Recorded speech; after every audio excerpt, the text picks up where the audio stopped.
So far, we have covered a wide array of topics from the high-level meeting of Caring for Climate, local network-led discussions, updates on the 1.5 campaign, and ocean-based climate solutions.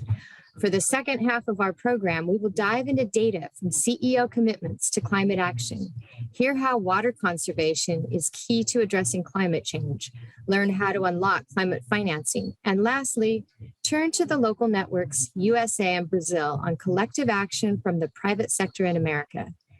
First, let's stay in Glasgow for a special partner session.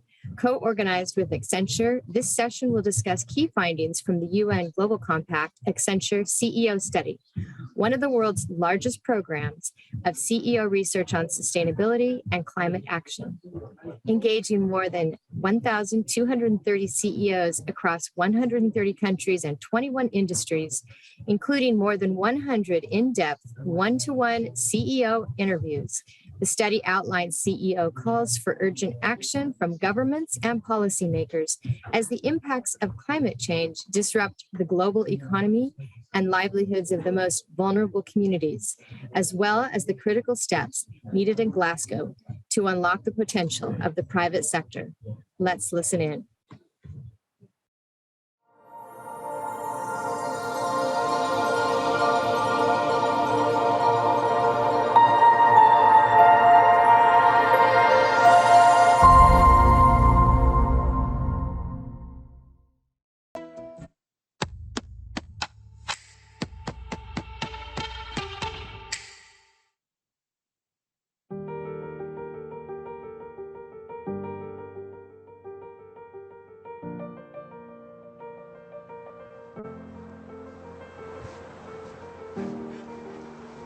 Let's go. You lead the way. Where are we headed? Towards a net zero future, of course. Cleaner water, more electricity, a sustainable society. That's the destination we've set ourselves. This we know. Yes, we know exactly where we're going, but we need to get there quicker. So let's build on the progress we've already made by working and walking together. With the right partners, tools, and ideas, we'll become an unstoppable force. This we know. Right now, there are businesses who are putting technology and sustainability at the heart of everything they do. Brave leaders turning maybes into realities and building something better for everyone. Now is the time to look to the future and reinvent ourselves today, empowering others to do the same tomorrow. Yes, we know what the future holds, and we know how to get there. So, let's take charge of the journey today.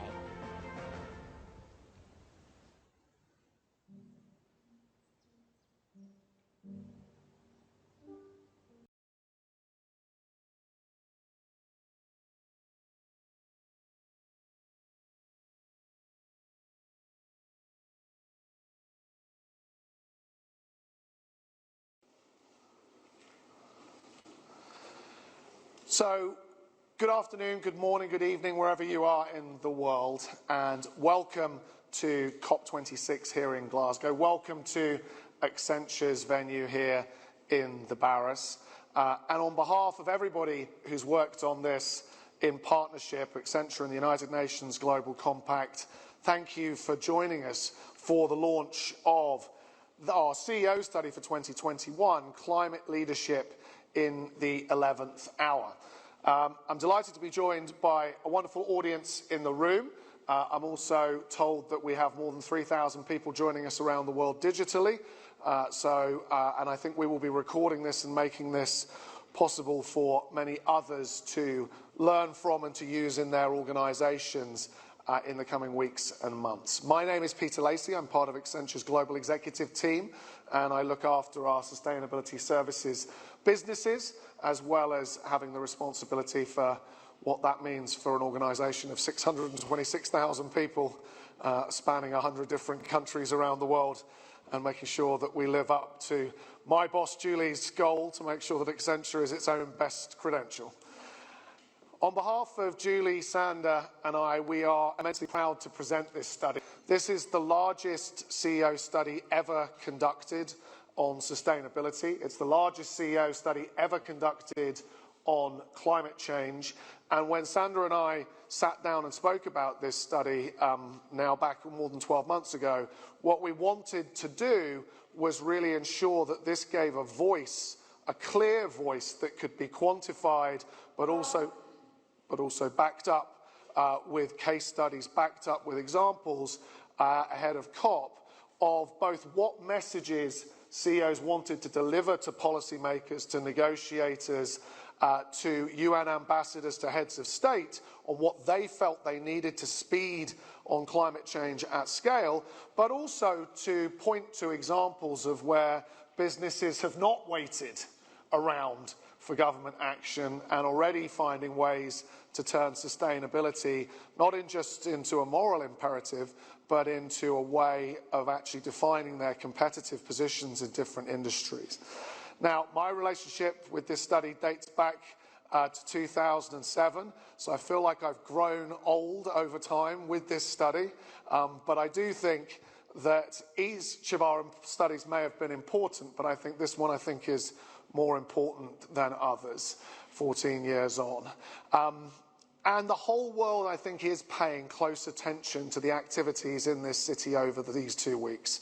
And the candid collection of perspectives from over 1,200 CEOs of the world's leading businesses is, I think, critical to re-energizing and redefining the partnership between business and government and in addressing climate action. And that's why we launched this. Although we're launching it physically today, we launched this with the media, we launched this with the whole UN system and with many CEOs before the actual negotiations had even started, to make sure they had that information coming into the summit. I would also just point to one other thing before we run a short video and I hand over to Sandra, which is we also felt this time that it was incredibly important, and Sandra, you inspired that, but I think it was incredibly important to make sure that we heard the CEO's views from the South and not just from the North. And so this, as well as being the world's largest ever CEO study on sustainability, is the largest cohort of CEOs that we've ever had from the global South, from Southeast Asia, from Latin America, from Africa, from right around the world. So more than 420 of those CEOs were from that background. If policymakers give business the tools to succeed, we collectively, what this CEO study tells us is we can do this. That actually the goals that were set out in Paris are achievable, that the SDGs more broadly, of which climate change is a completely interwoven and interconnected set of environmental, social and governance issues, are achievable by 2030, by 2050. And I would be remiss if I didn't thank our incredible partners at the UN Global Compact. Sandra, you've made a really invaluable effort over many years, but I think in particular in your new role, and I can't wait to see where our partnership goes next. With that, while Julie couldn't be with us today, are the CEO and Chair now, Chairman and Chairwoman and CEO at Accenture, wanted to make sure that she was here and was able to deliver a short message. So I'm just going to play that for you now.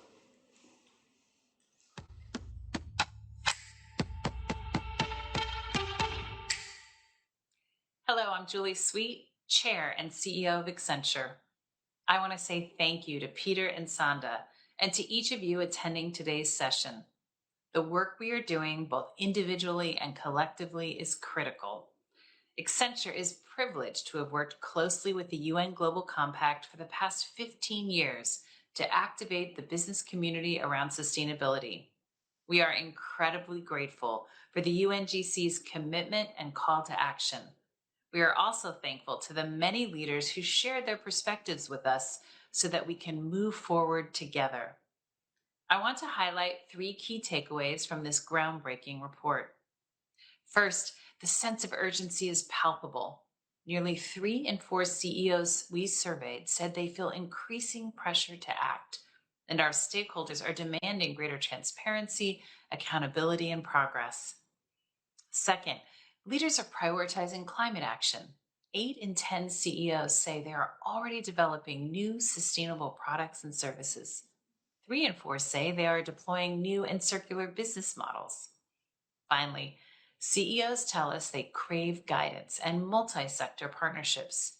Fewer than 1 in 5 CEOs said policymakers have given them the clarity they need to meet their goals. As our study also reveals, some CEOs have a head start. These transformational leaders are investing in technologies to yield the greatest impact, reskilling their people, and holding themselves to higher standards of accountability. Whether already progressing or just getting started, all of us face multi-year journeys to meet our climate goals. As we move forward, we have tremendous opportunities to learn from one another, and today's discussion is an important step forward. Thank you again for joining us today. Back to you, Peter and Sanda. Well, I won't say thank you to Julie. She's not here, but thank you very much to Julie. And she has been extremely engaged throughout the process and has stayed in touch with the results throughout. And we've had a couple of fantastic fireside chats with Sanda during the year and different phases of this before we culminated this particular study in being the Climate Change Special Edition. So now I'd like to introduce Sanda to the stage, CEO and Executive Director of the United Nations Global Compact, and I think a phenomenal example of a leader who comes with a 20-year plus history, I'm not going to age you, but a 20-year plus history of having just been fantastic in some of the work that you've done in business sector as well. So Sanda, thank you very much for the partnership. A warm round of applause, please. Thank you.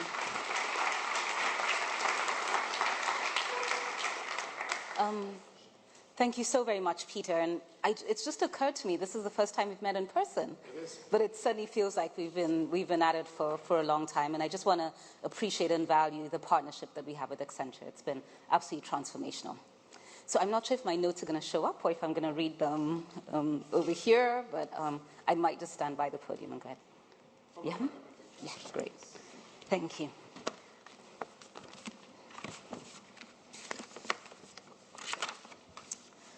Right, well, good afternoon, everybody. And Peter and Julie, thank you so much for the continued partnership, for the thought-provoking discussions that we've had over time, and certainly for pulling together this survey, because I think it has really provided some important highlight lessons for CEOs and certainly for the discussion we're having here at COP today. You know, I could not be speaking to you at a more critical moment. For those who've been part of the discussions over the last couple of weeks, make no mistake, we are against the backdrop of a climate crisis that truly threatens our lives, our livelihoods, and this planet that we share together. And this meeting will truly shape our future. The challenges we face to stem global warming lay the groundwork for a sustainable future and require collaboration beyond a scale that we have never seen before. And has been echoed by the Secretary General, I think we firmly need to work together in solidarity to deliver on the Paris Agreement. But this critical juncture is certainly not without opportunity. And I think through the study, we've heard CEOs reiterate that. It gives us a chance to think big, to forge bonds, and to take credible action to help save our future. At the United Nations Global Compact, more than 13,000 businesses from around the world work with us and with one another to address the perils of climate change and to promote corporate sustainability.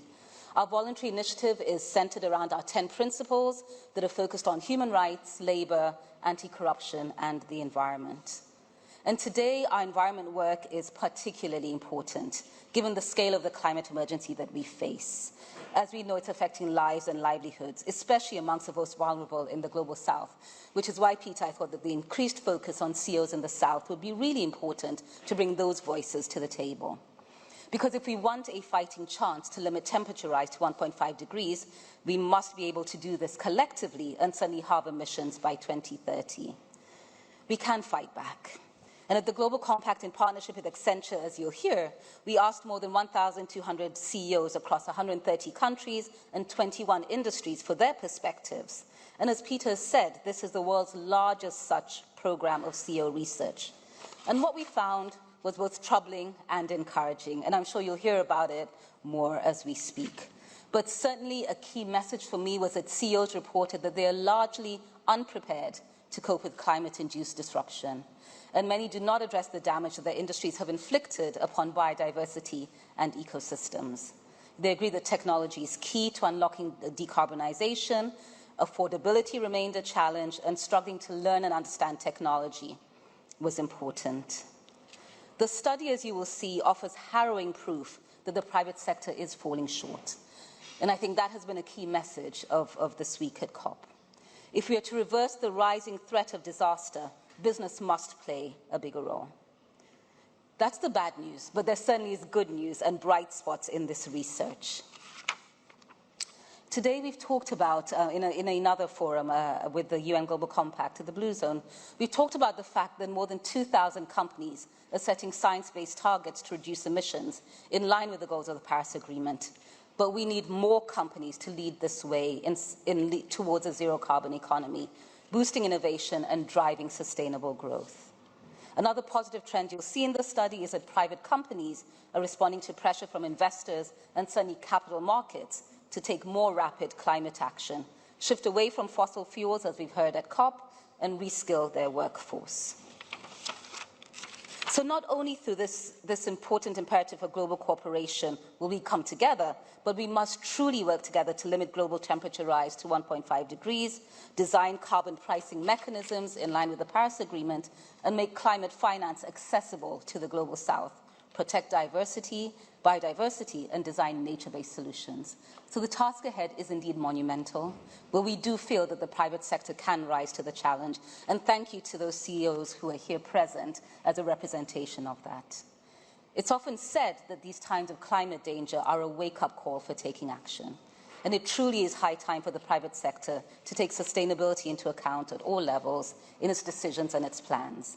And I think that if we act together and act soon, we can make a difference. So thank you very much to all of you for being here, for supporting our research, and to Peter and Julie once again. We truly appreciate the partnership and are very excited about this research because I'm sure it's going to shape many discussions and a lot of thought going forward. Thank you very much.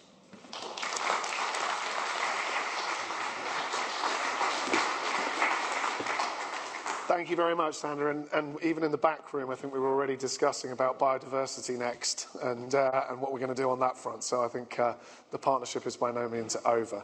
What we thought that we would do today is to give you a sense of some of the key highlights, and then we have a fantastic panel that I'm going to ask Perv to introduce and bring up to the stage to discuss some of those implications and to walk through some of the insights. So let's start off with really what this is all about. And you will have a copy of this, it's a physical copy, I think, in front of you, but also it'll be digitally available to you as well. I think what's important to say, firstly, is that CEOs are unequivocally calling for governments to support them here at COP. I don't think it is a case simply that CEOs believe that they can't act without that. That's not the case. I think we've seen many of the CEOs that gave us their time already investing hugely in revenue growth through new markets, new products, new services, reducing the cost of their business by better using energy, water, managing waste better, managing risk better, managing a brand and intangibles in their engagements with consumers. So this isn't simply a pointing of a finger game, but actually I think business does believe governments, and you made this point, and Julie made the point, really government does need to step up and provide some of the boundary conditions and some of the infrastructure investment and some of the enablers that are required. And the window of opportunity that we heard from CEOs is really closing to hit some of these targets. One CEO I spoke to at one of the grid companies said that actually in their particular geography, in their particular country, unless significant investment was made in the next couple of years, it would be impossible to hit 2030 and unlikely to hit 2050. So there is this idea of the window of opportunity. I think in this context it really is meaningful. And what needs to come off the back of COP, what we heard from CEOs, is immediate action on a number of different fronts from governments and from business, as Sander mentioned. So it's a frightening statistic, I think, and a wake-up call for both sides of the equation here, business and government, that only 18% of CEOs today feel governments and policymakers have given them the clarity needed to build back better in line with a 1.5-degree trajectory. And moreover, just 30% of CEOs globally say they believe governments have a good understanding of business opinion on climate policy. I think implying that actually there is far more room for dialogue and collaboration and mutual understanding and mutual value creation than is currently taking place. And we heard that over and again. And we need both of these sectors to work closely together over the next 12 months to, as Boris Johnson has put it, keep 1.5 alive. Right? That really isn't something that we can let go of, and we've had different folks in the room during this week. We're already at 1.1. Some studies from the IEA say 1.8. Others say that actually without action in the next 12 to 18 months, we may be looking still at 2.4. So I think really the time window matters, and CEOs, I think, are very cognizant of that. One example of this for me was Børge Ekholm, who is the president and CEO of Ericsson, who told me to realise the promise of true multi-stakeholder climate actions, governments must move beyond aspiration and put enabling policies in place to catalyse and support real societal change, from consumer behaviour to industrial transformation. End-to-end systems change. Any of you who understand, and I suspect most of you in the room understand now, the economics and the science and the data of our energy system and the energy transition that's required, this is nothing short of an industrial revolution, nothing short of systems transformation. But we have no choice, and we need to make sure that we move in unison. I love what an MIT professor, John Sterman, who some of you may know, talks about, which is he talks about there's no silver bullet, but there are silver buckshot, and we need to fire all of those different silver buckshot as quickly as we possibly can, from carbon pricing to renewables to energy efficiency to the application of applied intelligence and artificial intelligence through to all sorts of other physical, biological and digital technologies. Every CEO we spoke to said they're already feeling the physical impacts of climate change. That was new. So I've now done this study and led this study across 3 different Secretary Generals and 3 different CEOs, actually, over the period of that.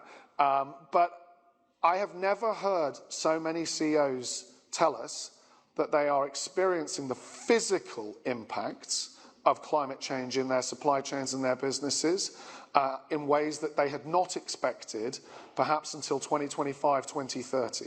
Rises in temperatures and HVAC, for example, extreme weather patterns destroying crops, things like flooding risks becoming increasingly problematic for the insurance industry. One CEO in the insurance industry told me there are entire parts of the world, even in the OECD, that they will not be able to insure within a very short period of time. So this isn't some far off in the future world that we're looking at. I'm not telling you all businesses told us that it was yet material. Many did tell us it was material, but all have noticed something is changing in the systemic resilience of their supply chains, the physical risks of climate change. Today, half of the CEOs globally that we spoke to report that they're grappling with supply chain interruptions due to extreme weather events. Just 7% of CEOs have advanced early warning systems to prepare for climate risk events, and just 8% of CEOs have conducted advanced scenario analysis to identify physical and transition risks of climate change on their business and industry. That is woeful. And actually, to your point about not being prepared, Sander, there's fiscal irresponsibility embedded in that, not just from an environmental perspective, but I think it is a terrible indictment for business generally, not maybe all businesses, but actually that sort of planning isn't going on given the world that we're currently living in. Sunny Harford, who is the Group Executive Board sponsor for Sustainability and Impact at UBS, told me that the climate risks are tangible, people can understand them.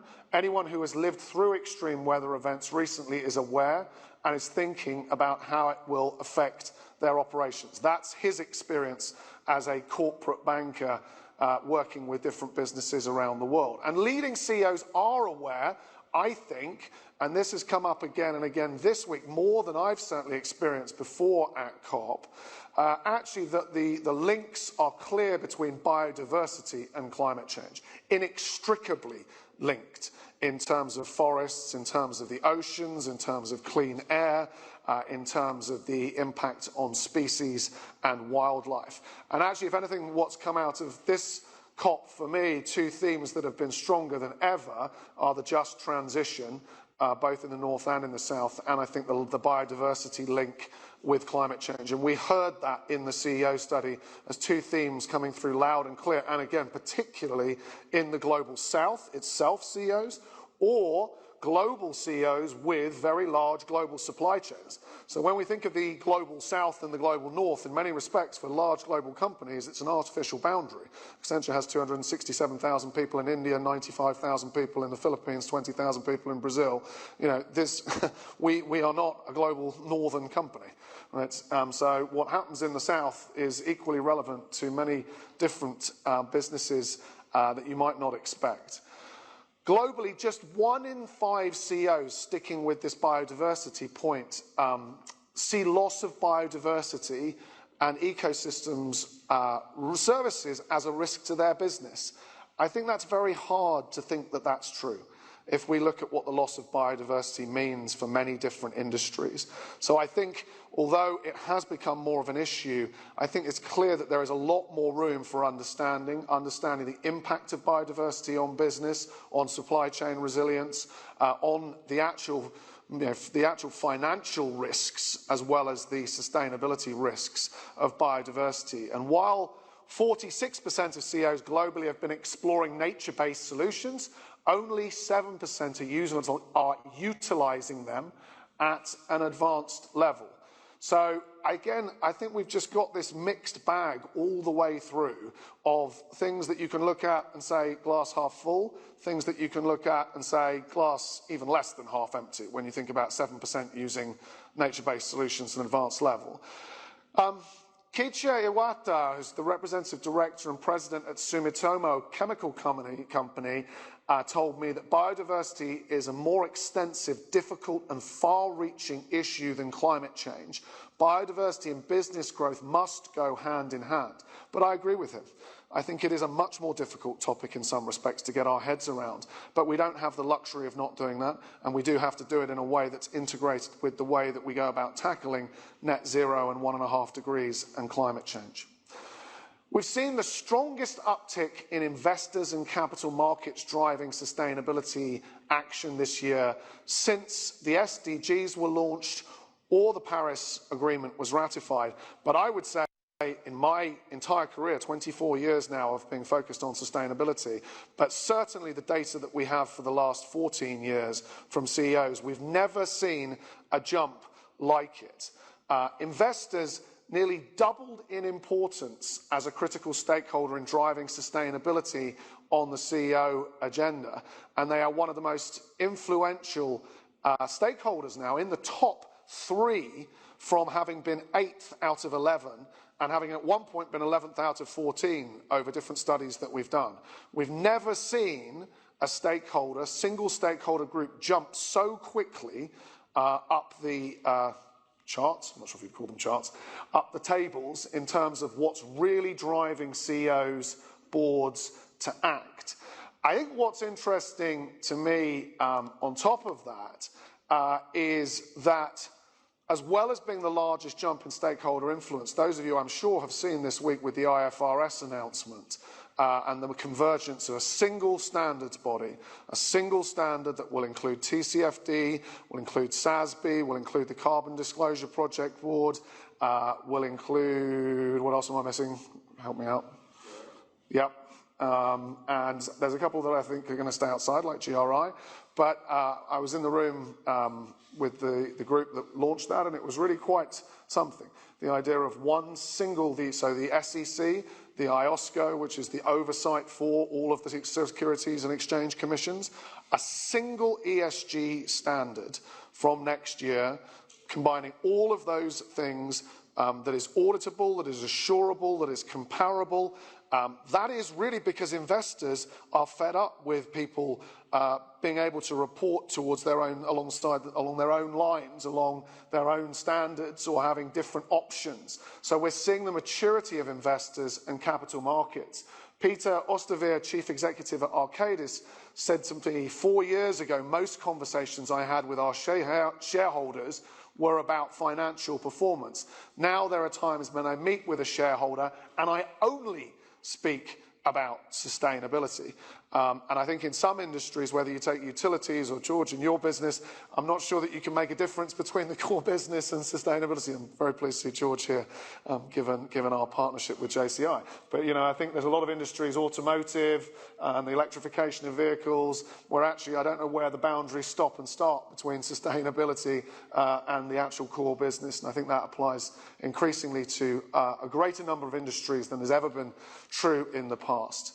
And CEOs in the Global South in particular told us that the pandemic has hit them hard, right? So we all feel that the pandemic has been a difficult time, but those from the Global South who have had even less infrastructure on the health side, have had even less resilience in their societies, who have had even more time that management has had to spend on actually simply keeping their business afloat and running, and has less flexibility in capital, well, guess what? It's very, very difficult at this moment for them to find the management time and attention, the financial investment capability to invest in some of the things that we really need in terms of the transition in the South. That's why the 100 trillion fund isn't enough but matters. Sorry, the 100 billion fund isn't enough but matters.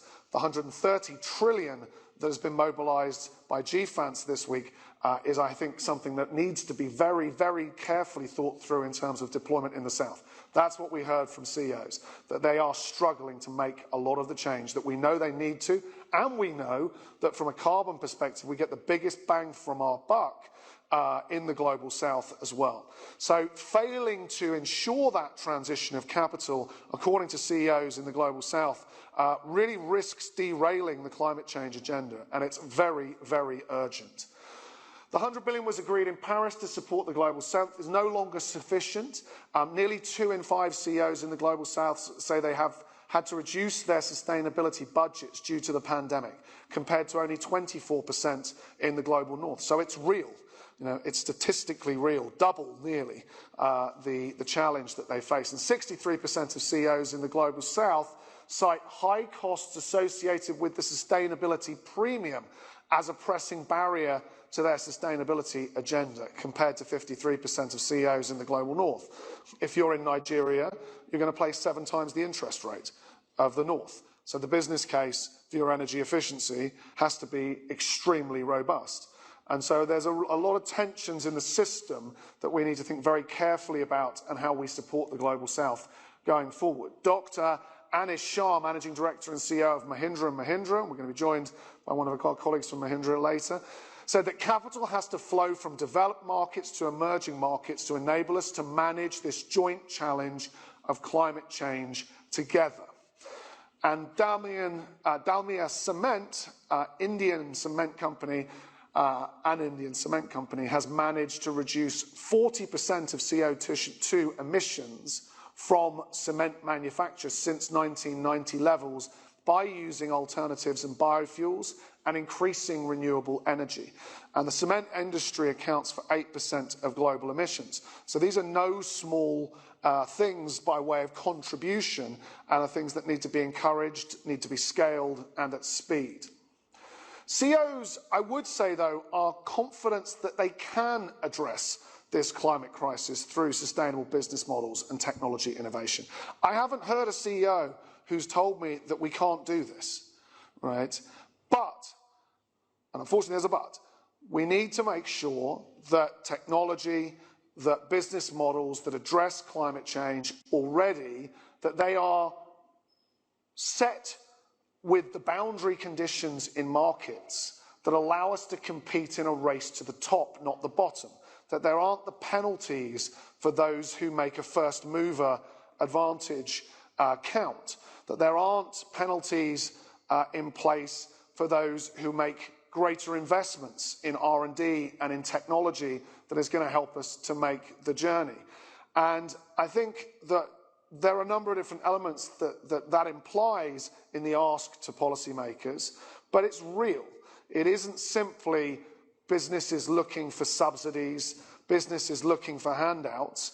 It is real that there are certain boundary conditions like carbon pricing that need to be in place for us to speed at scale. 65% of CEOs told us they have begun transitioning to net zero business models, but almost half of these described their efforts as only basic. Now, I controversially have been on record as saying if you don't have a science-based target, you don't have a net zero target. Right? Unfortunately, at the moment, we're talking about probably 2% of the world that does, and I stand by that. But actually, it is also a case of maturity and people maturing through degrees of advancement that reflect the reality of their business.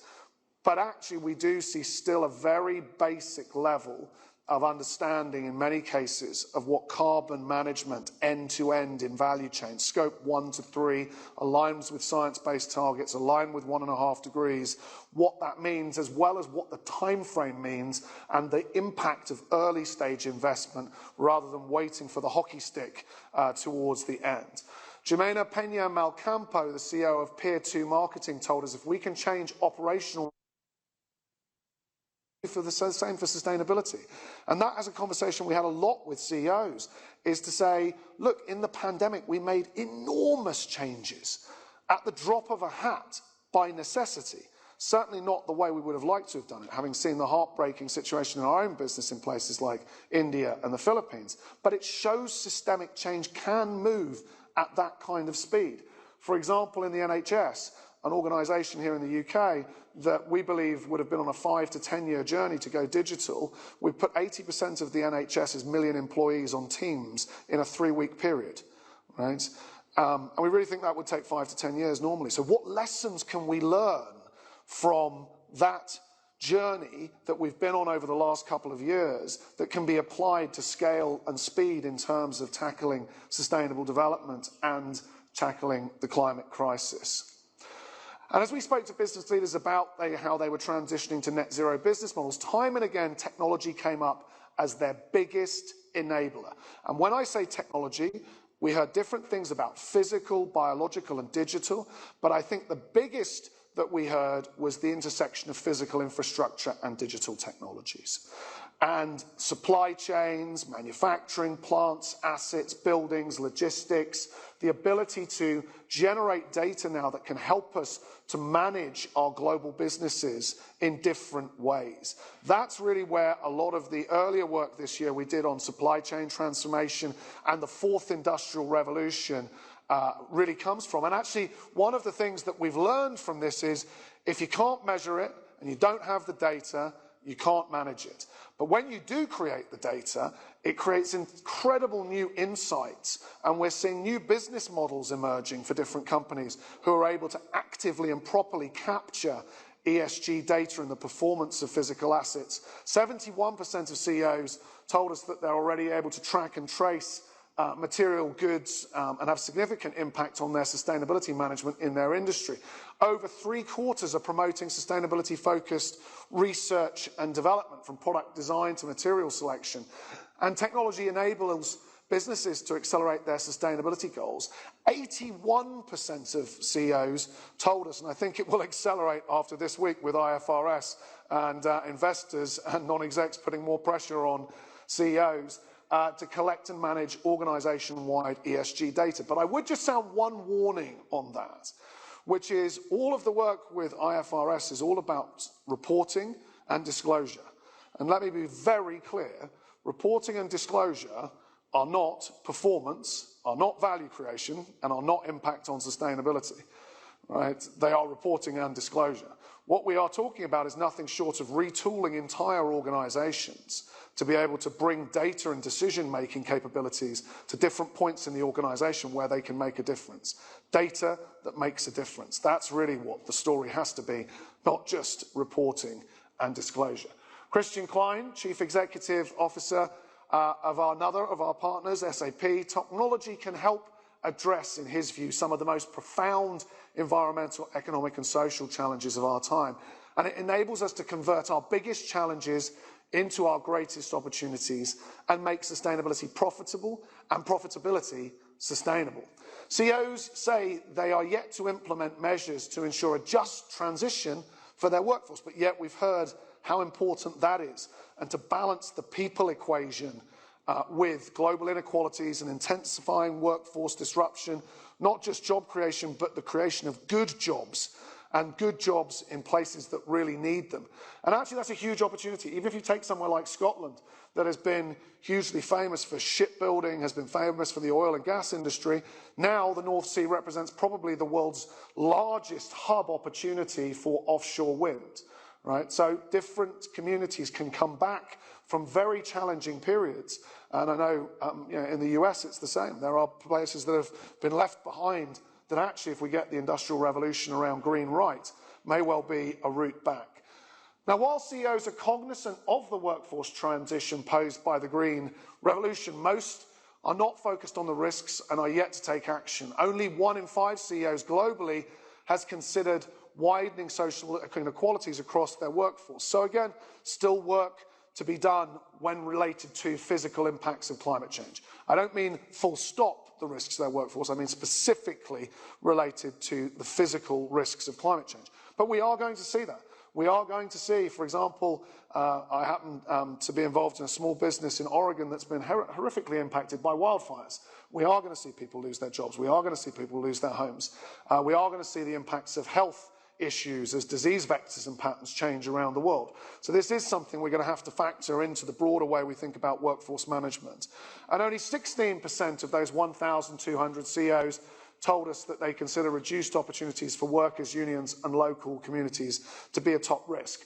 I think as we see the physical impacts of climate change kick in, I think we will see more and more pressure put on organisations to respond and to progressively respond to some of these very legitimate issues. In addition, less than half of CEOs globally, less than half of CEOs globally are investing in green jobs. That's another opportunity.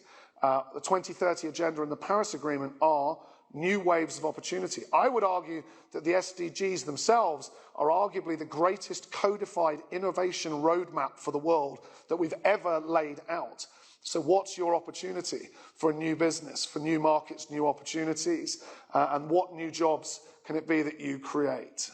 And I think it also requires the need for upskilling, actually thinking about job-related training for different folks, everyone from non-execs and execs who need to understand sustainability, right down to people who are managing a particular floor in a building or managing a procurement process. Increasingly, we're not going to be able to manage for things like price, quality, availability, for example, in procurement. ESG needs to be part of that mix, requires new tools, new data, new methodologies, new ways of thinking about sustainability. And competitiveness is going to become increasingly part of the way that we see sustainability. Our own bet, our own view, is that sustainability and digital technology will drive the next decade of competitiveness, for the Global 2000 at least. Our view is that it probably kicks in where it really materially drives it for every industry by 2025 to 2030. At the moment, you're starting to see more and more industries where it is the twin driver, but actually the twin transformations are the engines that we think are going to drive it. That's certainly what we're preparing our business for at Accenture with the Accenture Sustainability Value Proposition. That's certainly what Julie's tasked me to do in terms of building this, not just as a capability of a set of new services for our clients, but to actively go back and retrofit in every single one of our businesses, from cloud computing to supply chain transformation to security and cybersecurity. Every part of our business needs to be able to show how it's building capabilities that build more resilient, more ESG impactful businesses that reinforce their competitiveness. 41% of transformational CEOs say they increased their budget for sustainability during the pandemic by up to 25% on average. So that's good news, I think, in many respects. Even with the pandemic, a lot of CEOs are doubling down, either because they see the opportunity independently or even because of the pandemic and how it's actually accentuated a lot of the issues. And CEOs of transformational companies are exhibiting sustainability leadership and generating traditional business value by diversifying their operations, accelerating R&D in climate resilient solutions, and driving higher standards of accountability. And a third of transformational CEOs that we identified are diversifying material inputs required for products and operations, compared to just 12% of all other CEOs in the analysis. And nearly a third of transformational CEOs are boosting their R&D efforts in climate resilience And so you're seeing really, I think, across the board. Now, the final thing I will just give you is the list that we have shared, Sandra and I, publicly, and with negotiators, with the UN Secretary General, with all of the ambassadors, the UN ambassadors, environment ministers, heads of state, as to what the 10 asks were, if you like, the collective wisdom. Not every CEO said the same thing, and you always have to be careful because there are different sectoral priorities, different sectoral issues. But actually, these are the 10 themes that when we ran our analytics, both on the quantified and qualitative data, came back again and again and again. Align nationally determined contributions to a 1.5 degree trajectory. I think we're up to 80 or maybe even 90% net zero, but we need to be aligned with a 1.5 degree warming world. Simplify business engagement and the role in the COP process itself. So how do we influence and make sure that organisations like the UN Global Compact, but also leading individual companies, are able to engage constructively properly? Take concrete action is the message from CEOs on implementing carbon pricing mechanisms in Article 6. And I don't see enough progress on that this week in terms of national and regional and ultimately, hopefully, levels of carbon pricing that are recognised in global frameworks. Establish common standards for biodiversity protection that are aligned with climate change. That is the next big issue and theme that needs to be managed. Make sure that we have consistent ESG reporting frameworks at the national and international levels. That, I think, we actually have seen good progress this week and we can be upbeat about. Honour the $100 billion commitment to climate financing for the Global South. We're getting close. Again, this was almost our scorecard, CEO's scorecard for governments, in a way. And we will actually be putting something of that nature together. Rapid approval and development of clean energy infrastructure investments. What we heard from many CEOs is that you're talking 7, 8, 9 years for a planning process to come through for solar parks, for wind farms, for energy efficiency projects at scale. So we can't have that. We don't have that time, is what CEOs told us again and again. They also told us that they need more clean energy infrastructure investment. I'm told that, maybe some of the folks here from the US can tell us better, but I'm told that Biden's bipartisan infrastructure bill is getting close. 1.2 billion was the last number I heard going through Congress. So there are some positive things there. There are certainly infrastructure investments in Europe, but we also need more in the South. They told us they needed governments themselves to use their own purchasing power in terms of procurement as one of the biggest procurement engines, if not the biggest, in most countries. They told us they needed more R&D in longer-term transition technologies. And finally, they told us that the focus should be on green jobs and the new skills and what it means for the future. So that is a not really whistle stop, but hopefully a reasonably comprehensive overview of what we heard from those 1,200 CEOs. We thought it was worth doing justice to them and also doing justice to you and all of those who are listening digitally and will watch the recording. We thought it was worth really sharing some of those insights with you in long form. But now let me invite Aperv, who's going to moderate our panel, onto the stage to introduce the debate and the discussion.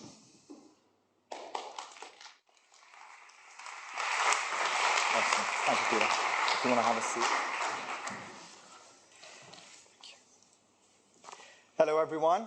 My name is Apurv Gupta. I am the lead of the UN Global Compact Accenture CEO study that we published this year. And thank you very much to Peter for sharing the insights of the study. What an incredibly exciting and impactful project it has been over the past year. And thank you very much to Sanda, as well as to Julie, for your continued leadership and support. Today, we have 4 formidable leaders with us today. Business leaders who are not just leading sustainability within their own companies, but have, through this past year, shared their perspectives with us very generously to infuse new life into our findings. So with that, let me welcome our first panelist, who's joining us from Hong Kong, Ms. Marjorie Yang. She is the chair and CEO of Eskel Group, a leading Hong Kong-based textile and apparel manufacture company. She is a strong believer in sustainable development and environmental conservation. She is also a member of the high-level steering committee of the UN Global Compact Action Platform on Sustainable Infrastructure for the Belt and Road Initiative to accelerate the SDGs, as well as on the Advisory Council of China Council of International Cooperation on Environment and Development. Welcome, Marjorie. Joining us in person on stage, I would like to invite Mr. Alistair Philip Davies, who is the Chief Executive of SSE. Alistair has been on the board of SSE since 2002, when he was an Energy Supply Director. In 2010, he became Generation and Supply Director before Deputy Chief Executive in 2012, and then subsequently Chief Executive in 2013. Alistair is responsible for leading the group's executive committee and for ensuring the delivery of SSE's strategy. Next, I would like to invite Ms. Soleng Rubiero. She is the Deputy CEO of Neoenergia and Vice Chair to the board of the UN Global Compact. Ms. Rubiero has over 30 years of experience in the energy sector and has led Neoenergia's transformation towards sustainability, particularly in the areas of developing affordable and clean energy and climate action in Brazil. Our next panelist is Mr. Amit Sinha. He is the President of Group Strategy at Mahindra Group and a member of the Group Executive Board. Mr. Sinha oversees synergy, risk, and economic functions, especially between Americas, Asia Pacific, and Africa. And prior to joining Mahindra, Mr. Sinha was a senior partner and director at Bain & Company. Thank you very much to all our panelists today. I would like to kick off the discussion with one of the main things that we hoped to achieve through the CEO study this year, was to understand the role that policymakers could play at COP here in Glasgow that could help unlock those sustainable business models Peter informed us about, as well as how they can step up their ambitions to 2030 and 2050 goals. So I would like to go to each panelist and ask that, thinking about the events of the past week and a half, can you share your reflections on COP26 and the role that government has played in enabling climate action? And I would like to start with Ms. Marjorie Yang. Well, thank you. I found that Marjorie. I think it has been rather disappointing, but I think the problem is due to the macro environment. In recent times, there is very little trust and too much geopolitics is being focused on, rather than building a multinational collaborative platform, which is critical to the success of promoting climate change. So I hope that governments will put climate change really at the top of the agenda, because I also feel, as Peter had mentioned previously, that this is really the final hour and we have little time to lose. So we need governments to help build mutual trust and respect, because we need government, companies, and individuals all to work as a team. Let me stop there. And at Eskel, Marjorie, you run a global operation with significant geopolitical tensions. Do you feel that governments can serve to alleviate some of those pressures on your business as you progress your own climate ambitions? Definitely. I think that particularly since we're in global trade, recently we've had to divert so much of our energy to deal with trade barriers that it's obviously taken away time and resource from what we would like to do. But we would like to focus more on really achieving net zero, a lot of things that we feel is critical. But due to the current conditions, we are unable to devote all of our energy to doing what I believe, even if we put our energy at it, we still may be risking not reaching the desired goals. I'll cut over here to Alistair. When we spoke, you mentioned how it's very important for the G20 to adopt 1.5 leadership. But at the same time, we felt that investors and sort of short-term focused shareholders might be inhibited by that entire vision. So we do really need to unlock governments and countries to take that leadership first. How can we help governments play that role of being an enabler? Look, I think governments are going to be influenced by voters. I think many businesses have customers. Those customers also have votes in life, basically. So I think there's a big way in which businesses can get into the general population of society. I think there's huge awareness, and whether it's been within COP itself or whether it's been some of the demonstrations outside of COP, where people are expressing views. I think we've got a lot of news here. I also detect, although maybe we won't get to 1.5 degrees, and obviously we heard Peter talk about, is it 1.8, is it 1.9, is it 2.4?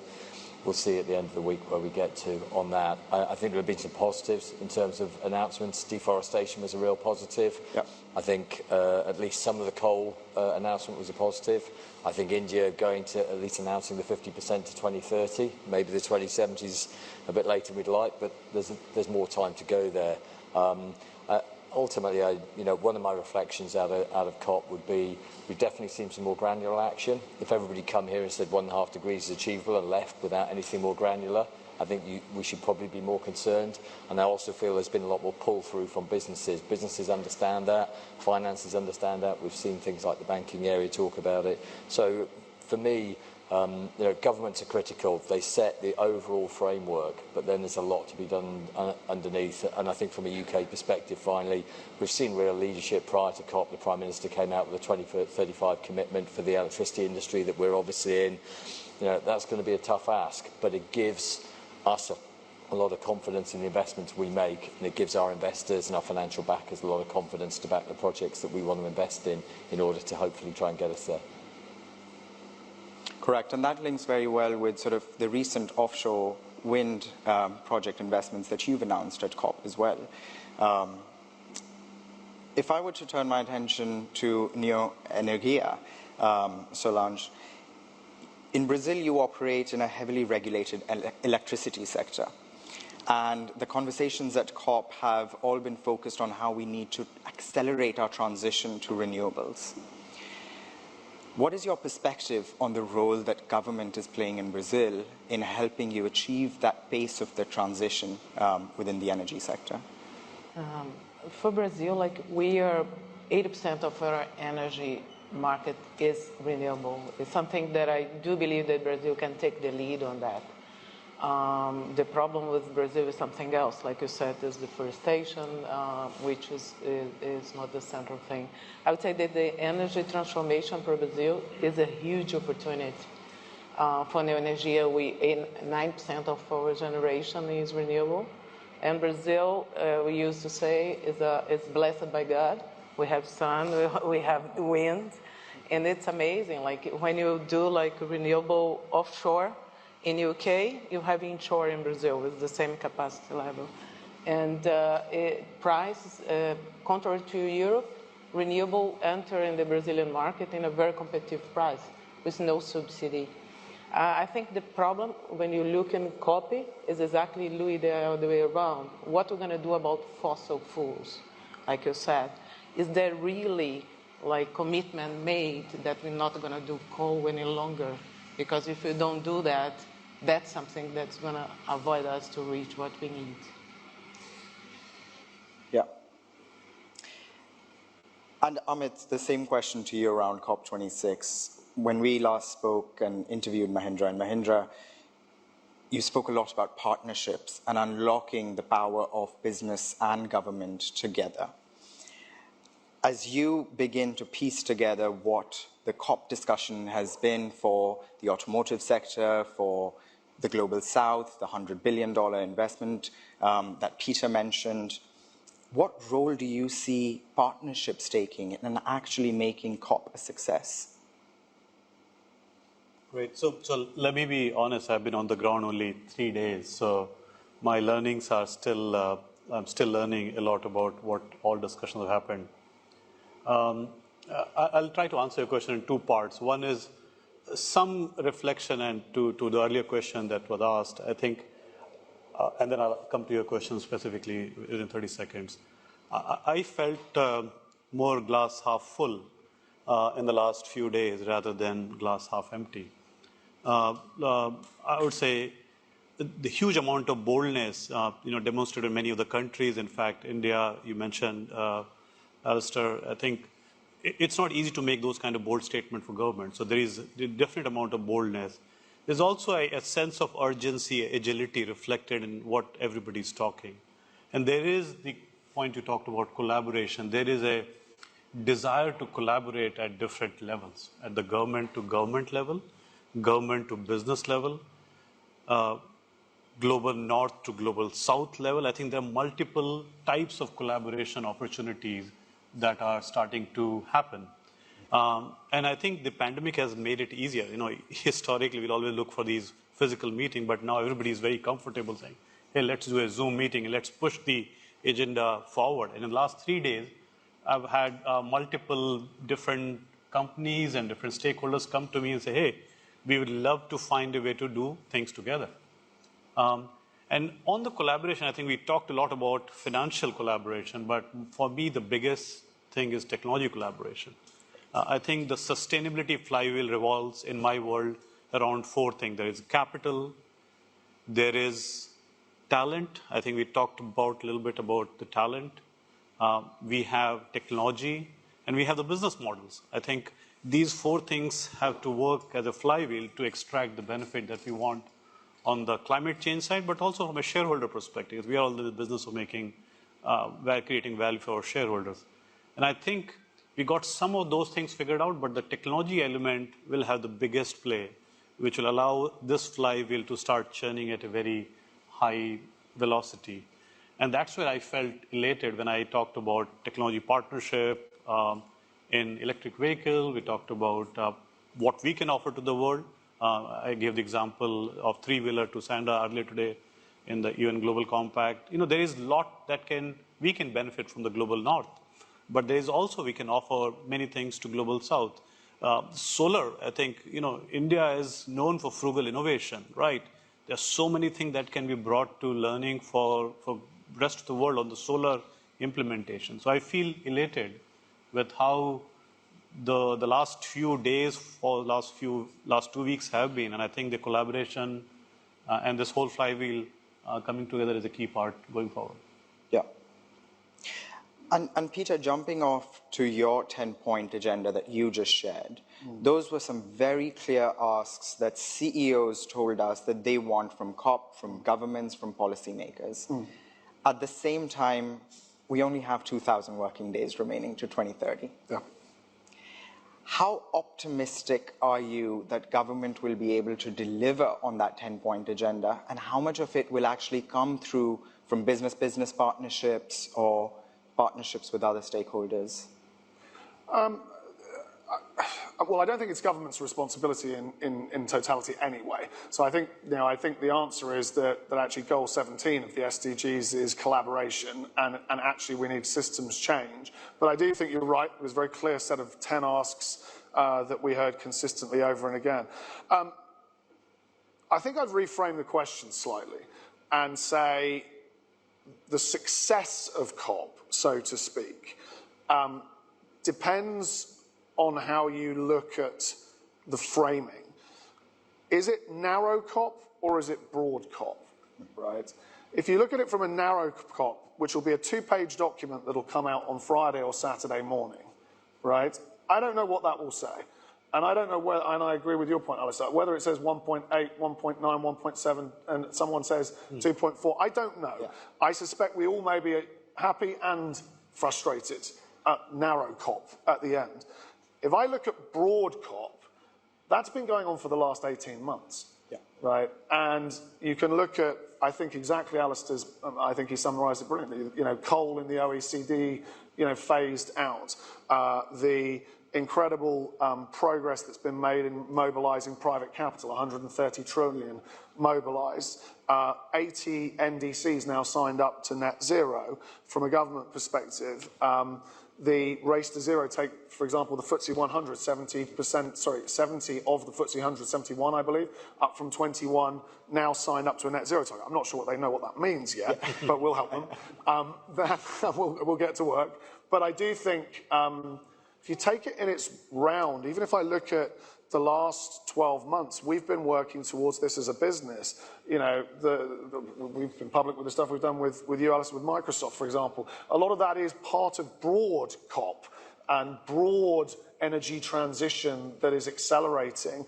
Look, Georgia, our partnership, we've had all year, we've been thinking about coming to COP with the solutions and some of the technology answers and outcomes. So I think if you take narrow COP, let's be clear, you can always be half full, half empty. You take broad COP, I think actually there's a lot to be positive about the momentum that is building. Is it enough? Absolutely not. Yeah. Absolutely not. Yeah. But we started Paris with a 4 to 6 degrees predicted warming in global terms, right? We came into this COP probably thinking it was north of 3, right? Now, I think we're making some progress. It's just that we need to make a lot more. More progress, yeah. So we had a collective sort of group of CEOs share these perspectives around COP26 through the study. Another area that, Peter spoke about earlier, which we witnessed sharp increase in, was investor pressure and the influence of the capital markets.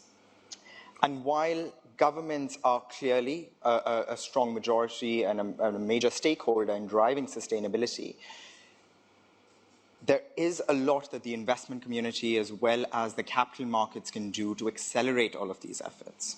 So I would like to turn to that. And the point that Peter mentioned earlier was that this year we witnessed investors jumping up to ranking number 3 for all CEOs versus rank 8 just 5 years ago, when the Paris Agreement and the Sustainable Developmental Goals. I think even in 2019 it was 8th. Mm-hmm. So it's really, that's the interesting thing. It's not even 5 years. It's just, it's like an 18-month, 2-year, and the other data point, for example, for us, and I won't stop you for the question, but the capital markets and banks and investors went from our smallest, slowest growing sector to our largest and fastest in 18 months. Yeah. Something in the capital markets is just exploding. So I would like to turn to Alistair, yourself, and ask you, it's oftentimes thought that investors are very short-term focused and sustainability is a long-term game. So how do you as CEO reconcile that imbalance between what the expectation is and how the company needs to perform on sustainability? Sure. Look, it's kind of the job. You're going to have to live with that, basically. Can you prepare me ahead of time? Yeah, they don't give you the job because it's easy to do, basically. And I think everybody here will know that. So, look, I think investors, they've definitely gone up a lot. I was with the head of one of the world's largest investors who'd gone from 30 or 40 billion to 440 billion of ESG funding within their portfolio. Still less than 10%, but still, a significant growth. Exactly as Peter said, I think we've seen a bit of an explosion in that whole ESG side of things.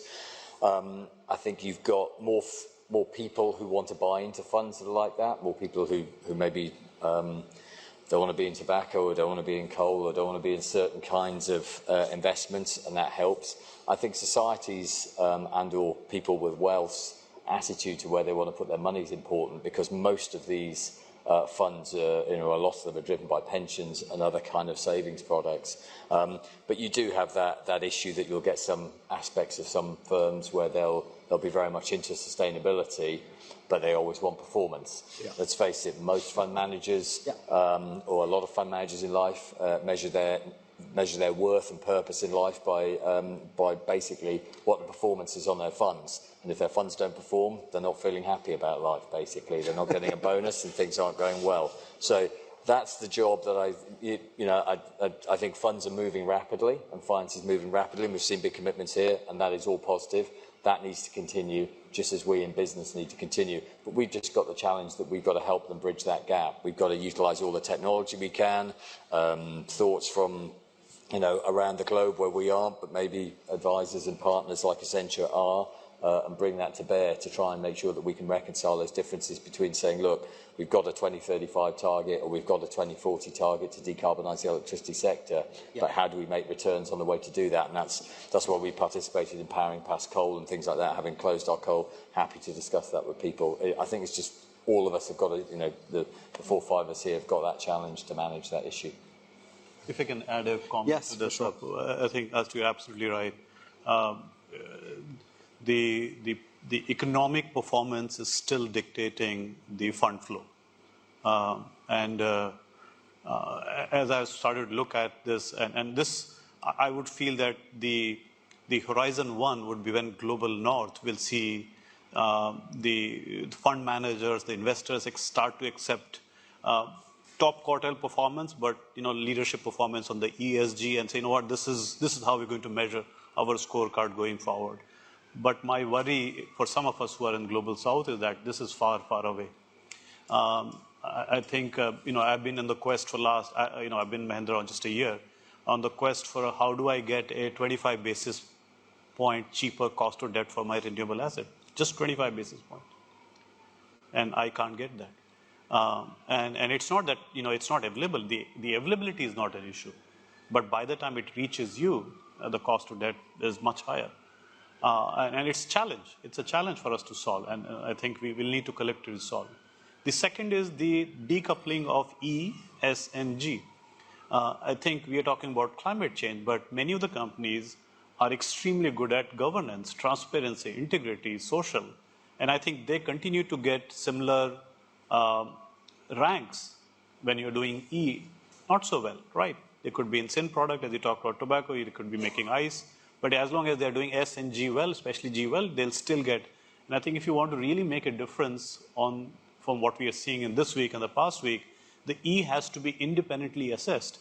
And independently assessed for each company to say, hey, if you're not able to measure E separately, then you're not going to get the funding in line with your E-specific targets, milestones, achievement. I think I just wanted to add those 2 points to your... and I think those are very salient points, because what we've also heard from CEOs is that reporting standards have been sort of a cop-out as well in actually understanding sustainability performance and disclosure. And just on that point, Marjorie, I would like to bring you into the discussion and sort of ask, you operate a global business, and the inconsistency of global sustainability reporting standards have often been quite a large inhibiting factor. Is that something that you've experienced with Eskel Group as well? And if so, Peter mentioned earlier that the International Sustainability Standards Board is now being created with a majority of sustainability reporting standards folded into one. Do you feel that that would be effective in helping you build that stronger relationship with your investors? Well, I run a private company, so I have a slightly different perspective on that. I'd like to touch on 2 points. One is to answer your question. Yes, these various standards is incurring extremely high cost, and also it's not very effective. So a standard global standard would be is necessary.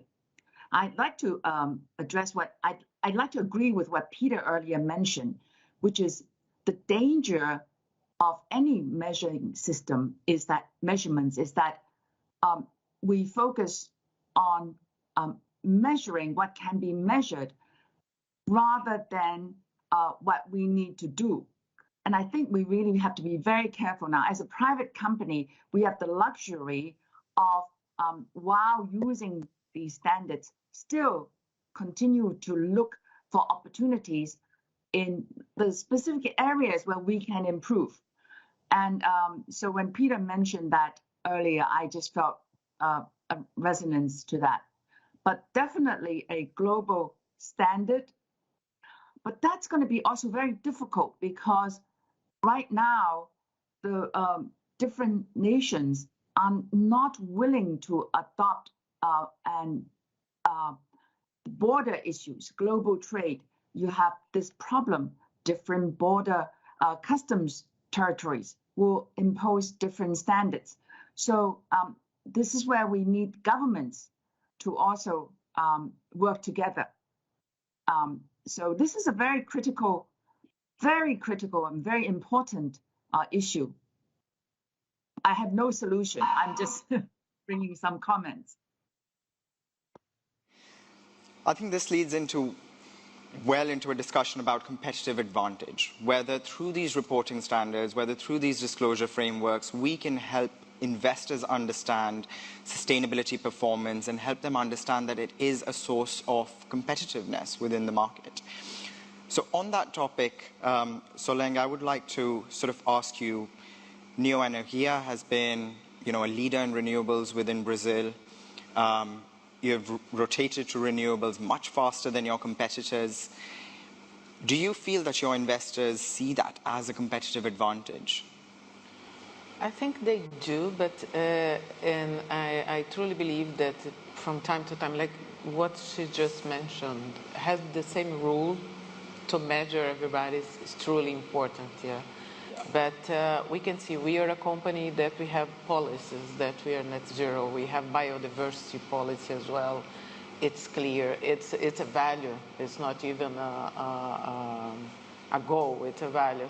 And I truly believe there is room for that because, as everybody was saying here, somehow there is a common sense from society, even if it's very hard from the financial sector to keep the balance in some kind of business. I can see, for instance, in Brazil, the agribusiness being say, okay, there is an opportunity down there because I have to be more efficient in order to attain those goals, in order to have these metrics and so.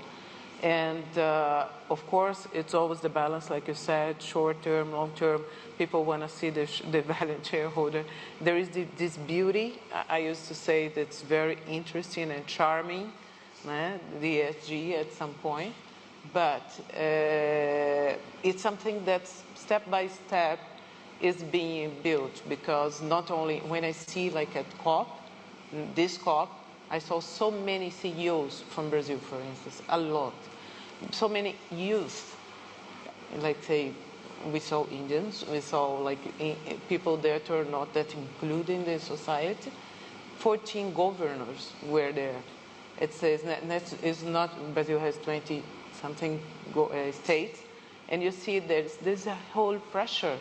And we keep moving, maybe from this COP to the next one. And things are beauty. It's not like that. We have to keep the balance between the short term and the long term. But companies who do not have that kind of ability to say, this is important for me, I'm pretty much lucky for like say, my company in the energy transition has a huge opportunity instead of I'm not in the oil business, which would be different. But in any event, I think that those who do not accept there is this risk in the business, and you're here for a long term, shareholders also would look for long term.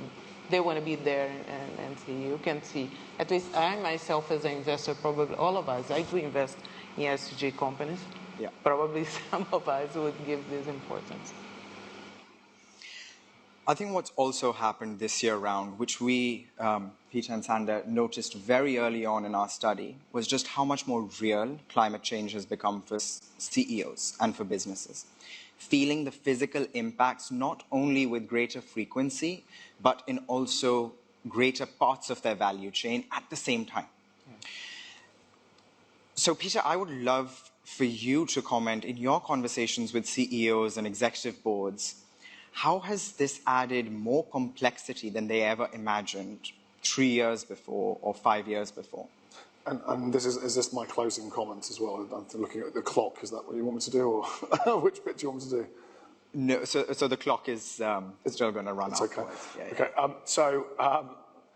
I think Marjorie actually just spurred something of a thought that I had, that I think comes through the CEO study, comes through the conversations with boards and executives, but also it took me back a couple of months to listening into the World Economic Forum's IBC meeting in the summer. And the three big themes that came out of it were that business leaders are grappling still with a pandemic, that we are still very much in the pandemic, and that it's not an even world, right? There are some places that are still very much struggling with it. There are some that are recovering quickly. There are some that are now struggling with inflation. They're recovering so quickly, and there are others that are struggling with even tackling the basic health needs. And I think it's reinforced for almost everybody resiliency in their businesses, and not just limited to the pandemic, but just more generally systemic resilience in their businesses, and everyone has started to think differently about that.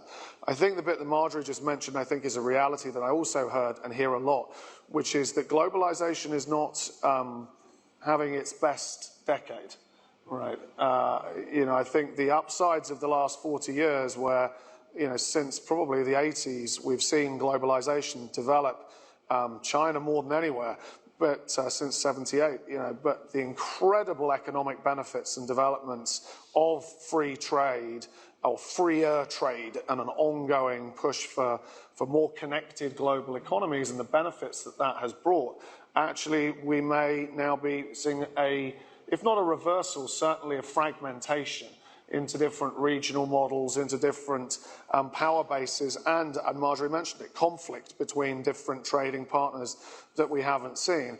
And then the third challenge is that sustainability is here and real and now and happening much faster than we thought it would. And climate change and biodiversity being the two most obvious examples, but it isn't just that. And so actually the complexity for business leaders is how you manage those trade-offs, rightly, as all of you have said, while managing returns to shareholders, right? And you made the point, you get used to it because that's the job and that's why we get paid. It's not easy, but I don't think it's getting any easier. And my reflection would simply be the one word that probably I should have used, so I take it on myself, but we haven't used, is leadership, which is that requires leadership.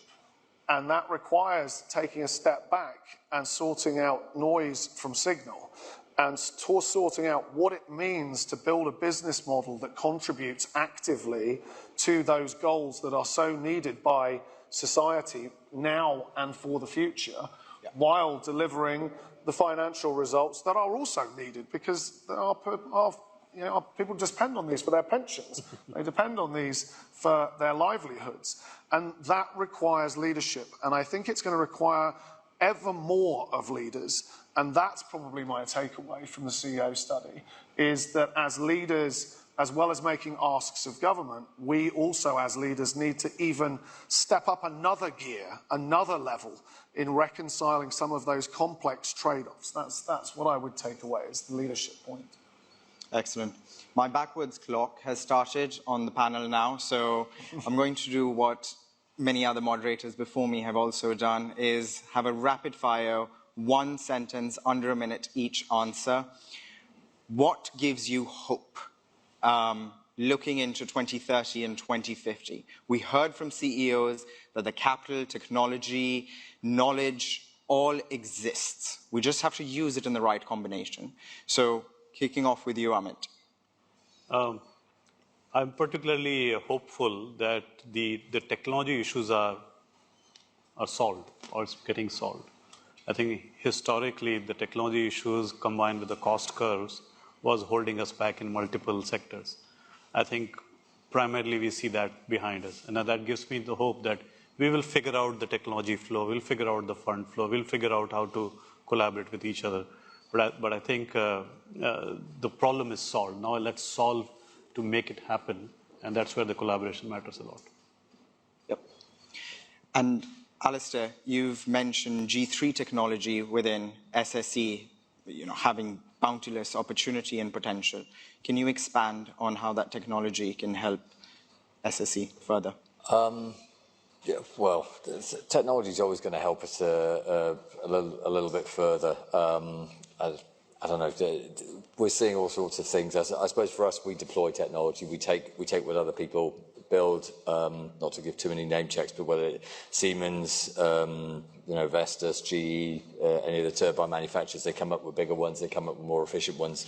That all works for us. But just quickly on your other question, because I think I come out of this optimistic. I think governments have said some things which have been good, and those that haven't, hopefully they'll change soon. Politics, 5 minutes is a long time in politics, so they'll hopefully change, and somebody will come in who will say something.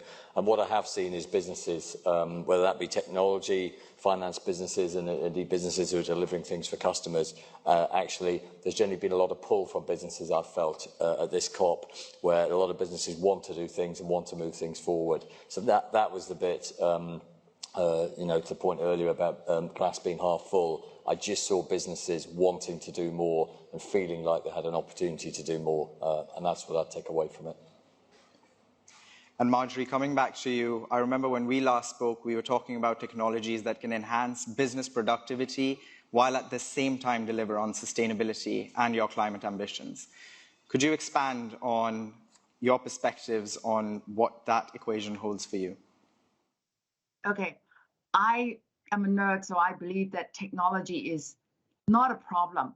I'd like to address climate change as an infinite game. And now, I'm in a very privileged position because we are a private company. We don't have to be, I'm not accountable for quarterly performance, where a lot of my friends, other friends are constrained, have that constraint. So we are going to be bold, and we're going to just move ahead and do crazy things like we started a campus in Guilin, one of the most beautiful sites. We're going to start a manufacturing site that is going to meet all the, attempt to meet all the climate challenges and invite our friends. So solar panels, water, everything. If we can do it, I think it will be a catalyst for bigger companies and public companies. And since there is this wave of support from investors, that's what makes me optimistic. And that's why I'm going to be able to sleep after I finish this panel. That is true. It is very late in the evening in Hong Kong. Very practical. Thank you for joining us from Hong Kong, Marjorie. It really is very late. And then, Ms. Ribeiro, what gives you hope when you look into 2030, 2050? I truly believe, as Marjorie was saying, technology won't be a problem. And my hope is that now there's a common sense that we need to do it. And the problem is how. I think the problem is not what to do, it's how we do. And I think it's going to be easier going forward. I'm positive as well. Excellent. And finally, closing remarks from you, Peter, in bringing this session together. Well, thank you very much indeed. Thank you to everybody. Thank you for a wonderful panel. Thank you to Sandra for a wonderful partnership which continues. I'm going to finish with my answer to your question, which is I'm going to be greedy as well, which is I have a hope and I have hope. I have a hope which we haven't discussed, but I do think is incredibly important, which is that social media and disinformation and the media themselves all step up. And there was an interesting discussion last week about the role of the media, particularly in democracies, but I think it's true around the world. I don't think we can make this journey without the media also stepping up. And actually, even as I read some of the coverage of COP and see some of the inaccuracies and headlines and sensationalism, I'm not sure it's helpful. So that is a hope I would leave out there. And we plan to play a role in working with our partners on some of that. I think what I take away as hope is the mindset of broad COP. I think the leadership mindset and the mindset that I think we're seeing emerge in government and in business, that this is the collective challenge of our time, I think is very, very real. And so I fly home this afternoon. I couldn't get the train, unfortunately, but most of us, we tried to get the train. But I am flying home this afternoon. And my local pub, I'm going to finish as I started I probably shouldn't finish like this for some HR reason, but I'll deal with that later. I started our COP coverage by talking about a quote at my local pub that's on the wall called the Churchill's Tap. And the quote says that the pessimist sees the difficulty in every opportunity, and the optimist sees the opportunity in every difficulty. And I come out of COP with that broad mindset, very much of the latter view. That quote was from Winston Churchill, and it was from Winston Churchill during the Second World War, when it looked like it was pretty hopeless and he was out of options, and yet we ended up in a very different place. And I do think, I don't like the use of war metaphors and analogies for some of the things that we're doing. I'm not sure they're that helpful, but as a way of looking at COP and broad COP, and hopefully even narrow COP, who knows what will happen in the next 2 days, and we may be lucky and we may get a document that excites us all. I finished this panel optimistic, and I finish this cycle of this CEO study and the special edition on climate change optimistic. So, with that, we will close the session. Thank you very much for all of you who attended. Thank you to our panellists. Thank you hugely to the 1,200 CEOs who gave us their time from the Global Compact membership. And thanks to the thousands of you who have joined us digitally as well. And that is it from COP26 on the UN Global Compact Accenture CEO study launch.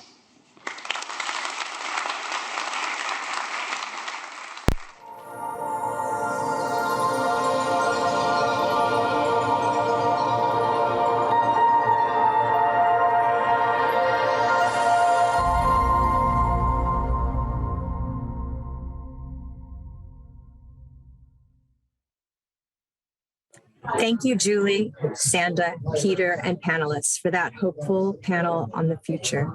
It's really wonderful to see equality at the table when it comes to these corporate CEOs who have weighed in on this study, and it gives me great hope for the future.